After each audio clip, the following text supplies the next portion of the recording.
എല്ലാവർക്കും നമസ്കാരം. നമ്മൾ പോർഷൻ ട്രാക്കറിനകത്ത് ഇന്ന് ഒരു പുതിയൊരു അപ്ഡേഷനാണ് വന്നിട്ടുള്ളത്. 25.1.7 പുതിയ വേർഷൻ നമ്പർ. കഴിഞ്ഞ ദിവസം വരെ 25.1.6 ആയിരുന്നു. ഇന്നത് 7ലേക്ക് മാറിയിട്ടുണ്ട്. അപ്പോൾ നമ്മൾ ഏത് ഫോണിലാണോ പോർഷൻ ട്രാക്കർ ഉപയോഗിക്കുന്നത് ആ ഫോണിലേക്കാണ് ഈ വന്ന അപ്ഡേഷനൊക്കെ നമ്മൾ മാറ്റേണ്ടത്. അപ്പോൾ ഈ ഒരു അപ്ഡേഷനിലേക്ക് മാറ്റുന്നതിന് നമ്മളെ ഫോണിലുള്ള ഗൂഗിൾ പ്ലേ സ്റ്റോർ ഒന്ന് ക്ലിക്ക് ചെയ്ത് അവിടെ സെർച്ച് ബാറിൽ പോർഷൻ ട്രാക്കർ എന്ന് തിരഞ്ഞു കഴിഞ്ഞാൽ ഇത്തരത്തിൽ അപ്ഡേറ്റ് എന്നുള്ള ഒരു ഐക്കൺ നിങ്ങൾക്ക് പ്രത്യക്ഷമായി വരും. കൃത്യമായി ഈ അപ്ഡേറ്റ് എന്ന് കാണുന്ന ഈ ഐക്കണിൽ ഒന്ന് ക്ലിക്ക് ചെയ്ത് അത് 100% അപ്ഡേഷൻ കംപ്ലീറ്റ് ആവുന്നത് വരെ വെയിറ്റ് ചെയ്യുക. ആ സമയത്ത് തന്നെ നിങ്ങളുടെ ഫോണിനകത്ത് ഇൻ്റർനെറ്റ് സംവിധാനം കണക്ട് ചെയ്തിട്ടുണ്ട് എന്നുള്ളത് കൂടി ഉറപ്പാക്കണം. ഈ സാഹചര്യത്തിലാണ് നമുക്കത് അപ്ഡേറ്റ് ചെയ്ത് വരികയുള്ളൂ. ഇത്തരത്തിൽ അപ്ഡേഷൻ പൂർത്തിയാക്കി കഴിഞ്ഞാൽ നിങ്ങൾ ലോഗിൻ ചെയ്ത് വെച്ചിട്ടുള്ള നിങ്ങളുടെ പോർഷൻ ട്രാക്കർ ഒന്ന് വീണ്ടും ലോഗൗട്ട് ചെയ്ത് വീണ്ടും ലോഗിൻ ചെയ്തെടുക്കുക. അതിനുശേഷം മോർ എന്നുള്ള ഓപ്ഷൻ ക്ലിക്ക് ചെയ്താൽ തന്നെ ഇത് പ്രകാരം താഴെ 25.1.7 എന്നുള്ള പുതിയൊരു വേർഷൻ നിങ്ങൾക്ക് കാണാൻ സാധിക്കും. ഇത്തരത്തിലുള്ള പുതിയ വേർഷൻ മാറിയതിന് ശേഷം മാത്രമായിരിക്കണം തുടർന്നുള്ള നിങ്ങളുടെ പോർഷൻ ട്രാക്കർ പ്രവർത്തനങ്ങളൊക്കെ ഇതിലേക്ക് രേഖപ്പെടുത്തേണ്ടത്. അല്ലാത്തതൊന്നും നിങ്ങളുടെ സെർവറിലേക്ക് കറക്റ്റായി സേവ് ആവില്ല എന്നുള്ളത് കൂടി അറിഞ്ഞിരിക്കുക. അപ്പോൾ നമുക്കറിയാം, ഒരു അപ്ഡേഷൻ വരുന്ന സമയം എന്തെങ്കിലുമൊക്കെ പുതുതായിട്ട് മാറ്റങ്ങൾ വരും. അല്ലെങ്കിൽ നമ്മൾ കഴിഞ്ഞ ദിവസം വരെ ഫേസ് ചെയ്തിട്ടുള്ള പല പ്രശ്നങ്ങളുമുണ്ട്. അതെല്ലാം തരണം ചെയ്തുകൊണ്ടുള്ള കാര്യങ്ങളായിരിക്കും പോർഷൻ ട്രാക്കറിലേക്ക് വന്നിട്ടുണ്ടാകുക. പ്രധാനമായിട്ടും നമ്മളിപ്പോൾ കുറച്ച് ദിവസങ്ങളായി അങ്കണവാടി തുറക്കാൻ കഴിയാത്ത സാഹചര്യങ്ങളുണ്ടായിരുന്നു. അതേപോലെ FRS ചെയ്യുമ്പോൾ ഫേസ് പതിയാത്ത കാര്യങ്ങളുണ്ടായിരുന്നു. അങ്ങനെ കുറേ അധികം പ്രശ്നങ്ങൾ ഇടയ്ക്കിടയ്ക്ക് ടീച്ചേഴ്സിന് വന്നുകൊണ്ടിരിക്കുന്നുണ്ടായിരുന്നു. ഒരു പരിധിയിൽ അധികം പ്രശ്നങ്ങൾ വരുന്ന സമയമായിരിക്കും അതെല്ലാം ക്ലിയർ ചെയ്ത് പോർഷൻ ട്രാക്കറിലേക്ക് പുതിയ അപ്ഡേഷനായിട്ട് വരിക. എന്ത് തന്നെയാണെങ്കിലും ഈ ഒരു അപ്ഡേഷനിലേക്ക് മാറിയതിന് ശേഷം അങ്കണവാടി തുറക്കാൻ പറ്റുന്നുണ്ടോ എന്നുള്ളത് ചെക്ക് ചെയ്യുക. FRSുമായി ബന്ധപ്പെട്ടുകൊണ്ട് പ്രശ്നങ്ങൾ സോൾവ് ആയിട്ടുണ്ടോ എന്നുള്ളതൊക്കെ കൃത്യമായി നിങ്ങൾ പരിശോധിക്കണം. അതിലെന്തെങ്കിലും തടസ്സങ്ങളുണ്ടെങ്കിൽ നിങ്ങൾ കമൻ്റായിട്ട് തന്നെ നിങ്ങൾക്ക് രേഖപ്പെടുത്താവുന്നതാണ്. എന്തെങ്കിലും പ്രയാസങ്ങളുണ്ടെങ്കിൽ വീണ്ടും നിങ്ങൾ കമൻ്റായിട്ട് മാർക്ക് ചെയ്യുക. ഒപ്പം തന്നെ നമുക്കറിയാം, ഈ ഒരു അപ്ഡേഷനിൽ പ്രധാനമായിട്ടും വന്നിട്ടുള്ളത് 2-3 കാര്യങ്ങളാണ്.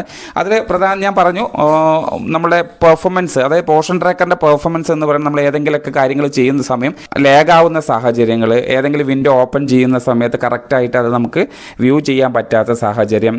അതേപോലെ തന്നെ നമുക്കറിയാം, ഗുണഭോക്താക്കളുടെ ലിസ്റ്റിൽ നിന്ന് സെലക്ട് ചെയ്യുന്ന സമയം കാറ്റഗറി 0 മുതൽ 6 6-3 ക്ലിക്ക് ചെയ്യുമ്പോൾ അവിടെ ഒരു ഗുണഭോക്താവിനെയും കാണില്ല, റെക്കോർഡ് നോട്ട് അവൈലബിൾ എന്നൊക്കെ കാണുക.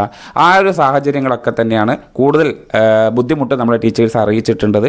അതെല്ലാം ഒരു പരിധിവരെ ഈ അപ്ഡേഷനിലേക്ക് മാറ്റങ്ങൾ വന്നിട്ടുണ്ട് എന്നുള്ളതാണ്. അതേപോലെ തന്നെ നമ്മൾ ഒരു സ്റ്റെബിലിറ്റി ഇല്ല എന്നുള്ളതാണ്. നമ്മൾ പോർഷൻ ട്രാക്കർ ഓപ്പൺ ചെയ്യുന്ന സമയം ആ ഐക്കൺ ക്ലിക്ക് ചെയ്യുമ്പോൾ യഥാസമയം തന്നെ ആ ഒരു വിൻഡോ ഓപ്പൺ ആയിട്ട് വരാത്ത കാര്യങ്ങൾ, ഇതൊക്കെ തന്നെയാണ് മെയിനായിട്ടുള്ള പ്രശ്നങ്ങൾ. അങ്ങനെയുള്ള ചെറിയ ചെറിയ പ്രശ്നങ്ങളൊക്കെ തന്നെ കാര്യമായിട്ട് അപ്ഡേറ്റിലൂടെ തന്നെ പരിഹരിച്ചിട്ടുണ്ട് എന്നുള്ളതാണ് അറിയാൻ കഴിയുന്നത്. അതേപോലെ തന്നെ ഡെയിലി ട്രാക്കിംഗ് പേജിൽ അറ്റൻഡൻസ് മാർക്ക് ചെയ്യാൻ പറ്റാത്ത സാഹചര്യം, കുട്ടികളുടെ പേര് വിസിബിൾ ആവാത്ത ആ ഒരു സാഹചര്യങ്ങളൊക്കെ തന്നെ ഇതിനകത്തേക്ക് ക്ലിയർ ചെയ്തിട്ടുണ്ട് എന്നുള്ളത്. അതിലുപരി പ്രധാനപ്പെട്ട ഒരു കാര്യം എന്ന് പറയുന്നത്, നമ്മൾ പോർഷൻ ട്രാക്കറിനകത്ത് MPR എന്ന് പറയുന്ന ഒരു രജിസ്റ്റർ കൂടി ആഡ് ഓൺ ചെയ്തിട്ടുണ്ടായിരുന്നു. അതെന്താണെന്നും പോർഷൻ ട്രാക്കറിലെ MPR എങ്ങനെയാണ് ഉപയോഗിക്കേണ്ടത് എന്നുള്ളതൊക്കെ കഴിഞ്ഞ ദിവസങ്ങളിലൊക്കെ നമ്മൾ നല്ലൊരു സെഷൻ ഈ ചാനലിനകത്ത് ചെയ്തിട്ടുണ്ട്. അതൊന്ന് ക്ലിക്ക് ചെയ്തിട്ട് അതെന്താണ് പോർഷൻ ട്രാക്കറിലെ MPR, അതിലെന്തൊക്കെ രേഖകളാണ് കിട്ടുക എന്നുള്ളതൊക്കെ നിങ്ങളൊന്ന് പരിശോധിക്കുക. അതിൻ്റെ ലിങ്ക് നമ്മൾ ഈ ഡിസ്ക്രിപ്ഷനിൽ തന്നെ കൊടുത്തിട്ടുണ്ട്. നമുക്കറിയാം, ഇന്ന് നിങ്ങളുടെ സൂപ്പർവൈസർ കഴിഞ്ഞ മാസങ്ങളിലെ ഒരു ഡാറ്റ ആ പോർഷൻ ട്രാക്കറുമായി ബന്ധപ്പെട്ട് അല്ലെങ്കിൽ അംഗനവാടിയിലെ പ്രവർത്തനങ്ങളുടെ ഓവറാൾ പെർഫോമൻസ് എന്താണ് എന്ന് നിങ്ങളോട് ചോദിക്കുന്ന സമയം ആ ഉടനടി തന്നെ നിങ്ങൾക്ക് ആ ഒരു ഐക്കൺ ക്ലിക്ക് ചെയ്ത് ആ MPR റിപ്പോർട്ട് PDF ആയിട്ട് നിങ്ങൾക്ക് ഷെയർ ചെയ്യാൻ സാധിക്കും. അപ്പോൾ അതിനകത്തേക്ക് എത്ര ആൾ കഴിഞ്ഞ മാസം പുതിയ രജിസ്ട്രേഷൻ വന്നിട്ടുണ്ടായിരുന്നു, അതേപോലെ തന്നെ എത്ര ആൾക്കാണ് THR കൊടുത്തത്, എത്ര ആളുകളുടെ ഭവന സന്ദർശനം നടത്തി, ഇതെല്ലാം കഴിഞ്ഞ മാസത്തെ കണക്കുകളാണ്. എത്ര SAM കുട്ടികൾ ഉണ്ടായിട്ടുണ്ട്. അങ്ങനെ പോർഷൻ ട്രാക്കറിൽ കഴിഞ്ഞ മാസം നിങ്ങൾ രേഖപ്പെടുത്തിയ മുഴുവൻ വിവരങ്ങളും ഒരു PDF ആയിക്കൊണ്ട്, PDF എന്ന് പറഞ്ഞാൽ നിങ്ങൾക്ക് അറിയാമല്ലോ, നമ്മൾ PMMBYയിലൊക്കെ തന്നെ ഓരോ ഫോട്ടോ PDF ആയിട്ട് നിങ്ങൾ അപ്ലോഡ് ചെയ്തതുപോലെ തന്നെ എല്ലാ വിവരങ്ങളും ഒരൊറ്റ പേജിൽ PDF ആയിട്ട് നിങ്ങൾക്ക് ഡൗൺലോഡ് ചെയ്തെടുക്കാനും അത് നിങ്ങൾക്ക് സൂപ്പർവൈസർ ഉൾപ്പെടെ CDP മാഡത്തിന് ഷെയർ ചെയ്യാനും കഴിയുന്ന ഒരു സാഹചര്യം പോർഷൻ ട്രാക്കറിലുണ്ട്. ഇത് ഓൾറെഡി നമ്മൾ പോഷക ഭാഷാ ചാനലിൽ ഫോളോ ചെയ്യുന്ന ടീച്ചേഴ്സിന് ഇതൊക്കെ അറിയാവുന്നതാണ്. കൃത്യമായി നമ്മൾ അതിൻ്റെ എല്ലാം തന്നെ വിശദമായിട്ടുള്ള രൂപം നമ്മൾ ആ ചാനലിലൂടെ അറിയിച്ചിട്ടുണ്ട്. നിർബന്ധമായിട്ടും ഈ കാര്യങ്ങളൊക്കെ മനസ്സിലാക്കിയെടുക്കണം. അപ്പോൾ ഇത്തരത്തിലുള്ള PDF ഓപ്പൺ ചെയ്യുന്ന സമയം പല ബുദ്ധിമുട്ടുകളും ടീച്ചേഴ്സ് പറഞ്ഞു. ഓപ്പൺ ആവാത്ത പ്രശ്നം, ഡൗൺലോഡ് ആവാത്ത പ്രശ്നം, അതെല്ലാം ഈ ഒരു അപ്ഡേഷൻ കൂടി പരിഹരിച്ചിട്ടുണ്ട് എന്നുള്ളതാണ് ഇതിൽ വന്നിട്ടുള്ള ഒരു പ്രത്യേകത എന്ന് പറയുന്നത്. അപ്പോൾ ഇതൊക്കെ നമ്മളുടെ ഫോണിനകത്ത് ഈ അനായാസം ചെയ്യാൻ കഴിയണം, അല്ലെങ്കിൽ ചെയ്യാൻ പറ്റുന്ന സാഹചര്യം ഉണ്ടാക്കണമെന്നുണ്ടെങ്കിൽ ഈ ഒരു അപ്ഡേഷനിലേക്ക് നിങ്ങൾ നിർബന്ധമായിട്ട് മാറണം. അപ്പോൾ ഈ കാര്യങ്ങളൊക്കെ എത്രയും പെട്ടെന്ന് നിങ്ങളിലേക്ക് എത്തിക്കുന്നത് അത്രയും അർജൻറ്റായിട്ട് തന്നെ അപ്ഡേറ്റ് ചെയ്യേണ്ട ആവശ്യമുള്ളത് കൊണ്ടാണ്.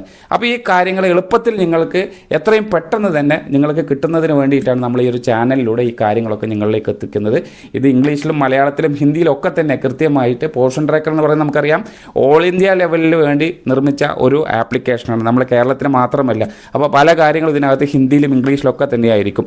അതെല്ലാം മലയാളീകരിച്ച് നമ്മൾ ടീച്ചേഴ്സിന് അറിയാവുന്ന രൂപത്തിലേക്ക് നിങ്ങളിലേക്ക് എത്തിക്കുന്നത് നിങ്ങൾ കൂടുതൽ കാര്യങ്ങൾ അറിയാനും നല്ല രീതിയിൽ ചെയ്ത് മുന്നോട്ട് പോകാനുമാണ്. അപ്പോൾ ഒരുപാട് ടീച്ചേഴ്സിന് ഇത് എത്തുന്നില്ല, ഈ കാര്യങ്ങളൊന്നും അറിയുന്നില്ല എന്ന് പറയുന്ന ടീച്ചേഴ്സുണ്ട്. അപ്പോൾ അവരിലേക്കൊക്കെ നിങ്ങൾ ഈ വീഡിയോസും ഈ ചാനലിൻ്റെ ലിങ്കൊക്കെ ഒന്ന് ഷെയർ ചെയ്ത് കൊടുത്ത് അവരെ കൂടി ഒന്ന് സപ്പോർട്ട് ചെയ്യിപ്പിക്കുക. അവരുടെ പ്രവർത്തനങ്ങളും നമ്മളെപ്പോലെ തന്നെ 100% വിജയം കൈവരിക്കുന്നതിന് വേണ്ടി ഉപകാരപ്പെടും. അതിലേക്ക് കൂടി നിങ്ങൾ ഇതിലേക്ക് ഷെയർ ചെയ്യുക. പിന്നെ ഒരുപാട് ടീച്ചേഴ്സ് ഈ കാര്യങ്ങളൊക്കെ നമ്മളെ ചാനലിലൂടെ കാണുന്നുണ്ട്, അത് അവർക്ക് പ്രയോജനപ്പെടുന്നുണ്ട് എന്നറിയുന്നതിൽ വളരെയധികം സന്തോഷമുണ്ട്. പക്ഷേ നിങ്ങളുടെ ഒരു സപ്പോർട്ടാണ് നമ്മൾക്ക് കൂടുതൽ ഇതുപോലെയുള്ള ക്ലാസ്സുകൾ നിങ്ങളിലേക്ക് ഊർജ്ജത്തോടെ ചെയ്യാനുള്ള ഒരു കാര്യമായിട്ട് വരുന്നത്. അപ്പോൾ ആ ഒരു സാഹചര്യത്തിൽ നിങ്ങൾ സപ്പോർട്ട് ചെയ്യുന്നത് സബ്സ്ക്രിപ്ഷൻ ചെയ്തുകൊണ്ടായിരിക്കണം. നമ്മളെ ചാനലൊന്ന് സബ്സ്ക്രൈബ് ചെയ്ത് കഴിഞ്ഞാൽ തന്നെ കൂടുതൽ ടീച്ചേഴ്സ് നമ്മളുടെ കൂടെ ഉണ്ട് എന്നുള്ള ഒരു വിശ്വാസത്തിൽ നമുക്ക് കൂടുതൽ നല്ല രീതിയിൽ നിങ്ങളിലേക്ക് ഓരോ കാര്യങ്ങൾ എത്തിക്കാൻ കഴിയുകയുള്ളൂ. അപ്പോൾ ഒരുപാട് ടീച്ചേഴ്സ്, പകുതിയിലധികം ടീച്ചേഴ്സ് കാണുന്നുണ്ട് പക്ഷേ ഫോളോ ചെയ്യുന്നില്ല. അപ്പോൾ ഫോളോ ചെയ്യണമെന്നുണ്ടെങ്കിൽ യൂട്യൂബിനെ സംബന്ധിച്ചിടത്തോളം സബ്സ്ക്രിപ്ഷനാണ്. നിങ്ങൾ സബ്സ്ക്രൈബ് ചെയ്താലേ നമ്മളുടെ എണ്ണം നമ്മൾക്ക് ഇത്ര ടീച്ചേഴ്സ് കാണുന്നുണ്ട് എന്നുള്ളത് നമുക്ക് അറിയാൻ കഴിയുള്ളൂ. ആരാണ് കാണുന്നത്, എവിടെ നിന്നാണ് കാണുന്നതെന്നൊന്നും നമുക്കറിയില്ല, പക്ഷേ ഇത്ര പേര് കാണുന്നുണ്ട് എന്നുള്ളത് മാത്രം. അപ്പോൾ അത്രയും പേർക്ക് ഇത് ഉപകാരപ്പെടുന്നുണ്ട് എന്നുള്ളതിലാണ് നമ്മൾ കൂടുതൽ സെഷനുകൾ ചെയ്തുകൊണ്ടിരിക്കുന്നത്. അപ്പോൾ നിങ്ങളൊന്ന് സബ്സ്ക്രൈബ് ബട്ടൺ ഒന്ന് ക്ലിക്ക് ചെയ്താൽ തന്നെ നിങ്ങളുടെ ഭാഗത്തുള്ള ഒരു സപ്പോർട്ട് നമുക്ക് കിട്ടും. അത് ഇതുവരെ സബ്സ്ക്രൈബ് ചെയ്യാത്ത ടീച്ചേഴ്സ് നമ്മൾ ഈ സെഷനിലോട് കൂടി നിങ്ങളത് ചെയ്യണം എന്നുള്ളതാണ് നിങ്ങളോട് ഉണർത്താനുള്ളത്.